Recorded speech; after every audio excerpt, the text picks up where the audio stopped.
അല്ലു അർജുൻ നായകനായ പുഷ്പ 2 എന്ന ചിത്രത്തിന്റെ വ്യാജ പതിപ്പ് യൂട്യൂബിൽ മിന്റു കുമാർ മിന്റു രാജ് എന്റർടൈൻമെന്റ്സ് എന്ന യൂട്യൂബ് ചാനലിലാണ് ചിത്രം പോസ്റ്റ് ചെയ്യപ്പെട്ടത്. 8 മണിക്കൂർ കൊണ്ട് 26 ലക്ഷം പേർ യൂട്യൂബിൽ വ്യാജ പതിപ്പ് കണ്ടു. വ്യാജ പതിപ്പ് നീക്കം ചെയ്തു.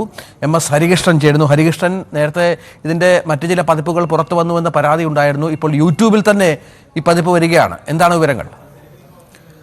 കൃത്യമായ ആദ്യ ദിവസം തന്നെ ഈ ചിത്രത്തിന്റെ വ്യാജ പതിപ്പ് പുറത്തു വന്നിരുന്നതാണ്. അത് കൃത്യമായി പറയുകയാണെങ്കിൽ തമിഴ് ബ്ലാസ്റ്റേഴ്സ് എന്ന ഒരു ഓൺലൈൻ സൈറ്റിലാണ് ഇത് പ്രത്യക്ഷപ്പെട്ടത്. അപ്പോൾ തന്നെ ഇത് സംബന്ധിച്ച നീക്കങ്ങൾ നടത്തിയിരുന്നതാണ്. ചിത്രത്തിന്റെ നിർമ്മാതാക്കൾ പ്രൊഡ്യൂസേഴ്സ് അസോസിയേഷൻ കൗൺസിലൊക്കെ ഇതിനുമായി ബന്ധപ്പെട്ട് പരാതി നൽകിയിരുന്നു. അതിനുശേഷം ഈ വ്യാജ പതിപ്പ് നീക്കം ചെയ്തിരുന്നു. പിന്നാലെയാണ് ചിത്രത്തിന്റെ പതിപ്പ് യൂട്യൂബിൽ അപ്ലോഡ് ചെയ്യപ്പെട്ടിരുന്നത്. ഈ മിന്റു കുമാർ മിന്റു രാജ് എന്റർടൈൻമെന്റ്സ് ഈ യൂട്യൂബ് ചാനലിൽ നിന്നാണ് കഴിഞ്ഞ ദിവസം രാത്രിയോടുകൂടി തന്നെ ഈ ചിത്രത്തിന്റെ വീഡിയോ അപ്ലോഡ് ചെയ്യപ്പെട്ടത്. അതിൽ അതിശയിപ്പിക്കുന്ന 8 മണിക്കൂറുകൾ കൊണ്ട് ഏകദേശം 26 ലക്ഷം ആളുകളാണ് ഈ ചിത്രം യൂട്യൂബിൽ മാത്രമായി കണ്ടിരിക്കുന്നത് എന്നുള്ളതാണ്. ഇതിന്റെ ഷെയർ കണക്കുകളും അത്രമാത്രം കൂടുതലായിരുന്നു എന്നുള്ളതാണ്. കഴിഞ്ഞ രാത്രി മുതൽ തന്നെ ഇത് തരംഗമായി മാറുകയായിരുന്നു യൂട്യൂബിൽ. പിന്നാലെയാണ് ഇന്ന് രാവിലെയോടെ തന്നെ ചിത്രത്തിന്റെ നിർമ്മാതാക്കളായ മൈത്രി മൂവി മേക്കേഴ്സ് ഇതുമായി ബന്ധപ്പെട്ട പരാതിയുമായി രംഗത്തെത്തുകയും ഈ ചിത്രം നീക്കം ചെയ്യപ്പെടുകയും ചെയ്തത്. പിന്നാലെ മറ്റ് പല യൂട്യൂബ് ചാനലുകളിലും ഈ ചിത്രത്തിന്റെ പതിപ്പുകൾ പോസ്റ്റ് ചെയ്യപ്പെട്ടുകൊണ്ടേയിരിക്കുകയാണ്. ഇപ്പോഴും അത് അവസാനിച്ചിട്ടില്ല. ഇപ്പോൾ ഗോഡ്സ് എന്ന യൂട്യൂബ് ചാനലിലും ഈ ചിത്രം പ്രത്യക്ഷപ്പെട്ടിട്ടുണ്ട്. 4 മണിക്കൂറുകൾ മുമ്പാണ് ഈ ചിത്രം ആ യൂട്യൂബ് ചാനലിൽ ഗോഡ്സ് എന്ന യൂട്യൂബ് ചാനലിൽ പ്രത്യക്ഷപ്പെട്ടിരിക്കുന്നത്. അതും ഏകദേശം 50,000-ലധികം ആളുകൾ ഇതിനോടകം തന്നെ കണ്ടിരിക്കുന്നു. ഈ വ്യാജ പതിപ്പ് റിലീസ് ചെയ്ത ആദ്യ ദിവസം മുതൽ തന്നെ തരംഗമായിരുന്നു. ഇത് ആദ്യ ദിവസം ചിത്രത്തിന്റെ ആദ്യ ഷോയായ 4 മണിക്ക് ശേഷം 7:30 മണിയോടുകൂടി അല്ലെങ്കിൽ 8 മണിയോടുകൂടിയാണ് ഇതിന്റെ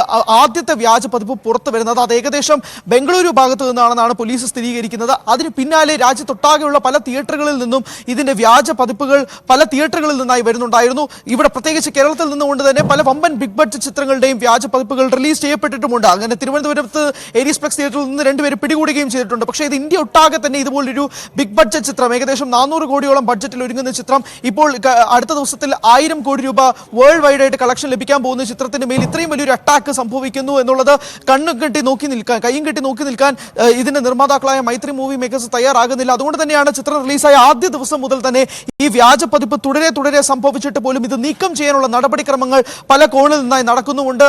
ഇതുമായി സഹകരിച്ചുകൊണ്ട് തന്നെയാണ് പോലീസും പ്രവർത്തിക്കുന്നത്. പക്ഷേ എല്ലായിടത്തു നിന്നും ഓരോ വെബ്സൈറ്റുകളിൽ നിന്നും ഈ സൈറ്റുകൾ തന്നെ നീക്കം ചെയ്യപ്പെടുമ്പോഴത്തേക്കും പുതിയ വെബ്സൈറ്റുകൾ വരികയും ഈ ചിത്രത്തിന്റെ പതിപ്പ് അതിൽ പോസ്റ്റ് ചെയ്യപ്പെടുകയും ചെയ്യുന്നു. അതിൽ നിന്നാണ് ഇപ്പോൾ യൂട്യൂബിലേക്കും ഈ ചിത്രം മാറുന്നത്. യൂട്യൂബിൽ ഇത് പോസ്റ്റ് ചെയ്യപ്പെടുമ്പോൾ സാധാരണയായി ഇത് അപ്പോൾ തന്നെ നീക്കം ചെയ്യപ്പെടേണ്ടതാണ്. പക്ഷേ ഇത്രയും ചുരുങ്ങിയ മണിക്കൂറുകൾ കൊണ്ട് തന്നെ 30 ലക്ഷത്തിൽ പരം ആളുകൾ ഈ ചിത്രം കണ്ടിരിക്കുമ്പോഴുള്ള ഭീകരമായ അവസ്ഥ ചിത്രത്തിൽ പ്രത്യേകിച്ച് അത് തിരിച്ചടിയായി മാറുകയും ചെയ്തുകൊണ്ട് പ്രത്യേകിച്ച് കളക്ഷൻ കുതിപ്പ് തുടരുന്ന ഒരു സാഹചര്യത്തിൽ തിയേറ്ററുകളിൽ നിന്നുള്ള വരുമാനത്തിലേക്കും ഈ ചിത്രത്തിന് ഗണ്യമായി കുറയാനൊരു സാധ്യതയും ഇതിലൂടെ വഴിവെക്കുന്നുണ്ട്. 22 കോടി രൂപയാണ് ഈ ദിവസങ്ങൾക്കിടയിൽ കളക്ഷൻ എന്നാണ് വിവരം.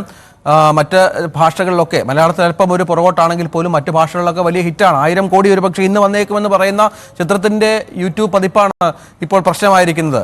ഹരി, തീർച്ചയായും. കാരണം കഴിഞ്ഞ ദിവസം 922 കോടി രൂപയായിരുന്നു ചിത്രത്തിന്റെ വേൾഡ് വൈഡ് കളക്ഷൻ. അതിൽ കേരളത്തിൽ സൂചിപ്പിച്ചതുപോലെ തന്നെ വലിയ തരംഗം സൃഷ്ടിക്കാൻ സാധിച്ചില്ലെങ്കിൽ പോലും മറ്റ് സ്ഥലങ്ങളിൽ, പ്രത്യേകിച്ച് നോർത്ത് ഇന്ത്യയിലായിക്കോട്ടെ അല്ലെങ്കിൽ ആന്ധ്രയിലൊക്കെ തന്നെ ചിത്രത്തിന് മികച്ച കളക്ഷനാണ് നേടുന്നത്. മാത്രമല്ല ലോകമെമ്പാടും ഈ ചിത്രത്തിന് മികച്ച കളക്ഷൻ തിയേറ്ററുകളിൽ നിന്നും ലഭിക്കുന്ന ഒരു സാഹചര്യത്തിൽ കൂടിയാണ് ഈ വ്യാജ പതിപ്പ് വരുന്നത് എന്നുള്ളതാണ്. 5-ാം തീയതി വിശദാംശങ്ങൾ പങ്കുവച്ചത്.